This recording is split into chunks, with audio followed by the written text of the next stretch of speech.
Hello everyone and welcome to this week's edition of Environment Matters. I'm Mike Huff, filling in again for Annette. While most of the state has experienced a touch of dogwood winter this week, it's not too early to start thinking about spending some time out in the garden. And one of the things that you can do to help the planet is plant a pollinator garden. One of the first things you notice when you drive into downtown Buchanan is all the flowers. The city has an active beautification program, but recently started planting a different kind of garden. A pollinator garden. I think most folks just see it as an extension of our terrific flower program, that, oh, how cool, they're doing some wildflowers now. And there is that element to it, but again, it's primarily to take care of those little bugs that we need to pollinate everything. So it's really an environmental initiative in no small part. Pollinator gardens are specifically designed to attract pollinators like bees, butterflies, and hummingbirds by providing food and shelter. A student at Buchanan Upshur High School, Lindsay Beaver, presented the idea of planting pollinator gardens on vacant lots to the city back in 2016 as part of a Save the Bees campaign she was working on for the Youth Leadership Association. And out of that was launched this opportunity to buy wildflower seeds. The first cube of that, I think it's a 40-pound cube, and it cost us $600.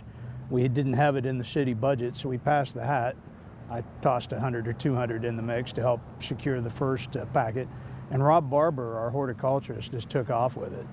And he planted 3 or 4 gardens. And then the next year we bought 2 cubes, and I think 2 more cubes this past year. Of course, the great part about this is these are perennials. So many of them come back from year to year without having to be reseeded or replanted.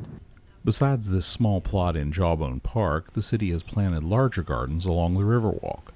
Those also help reduce stormwater runoff to the Buchanan River. They're also planted on city-owned lots in the floodplain where structures can't be built, including this one that also features an orchard and a grape arbor. We're one of the very few cities that has a full-time dedicated horticulturist that looks after our plantings. We try to do about 100 trees a year. Just in the last few months, we've put a bunch of new trees, not only in Jawbone Park, but over in our public safety complex. We also have an orchard over in our North Buchanan Park with the proceeds, the fruits of that product going to the parish house to help feed the homeless and those who are challenged with the food budgets. So yeah, it's part of our comprehensive program to give back to planet Earth. If you'd like to add a pollinator garden to your landscape, it's easy to do. You can start from seed or purchase established plants, and it doesn't have to take up that much space. Even a window box planter helps. There are plenty of resources available online for plant recommendations and design tips. Just search pollinator gardens. For Environment Matters, I'm Mike Huff. Thanks for watching.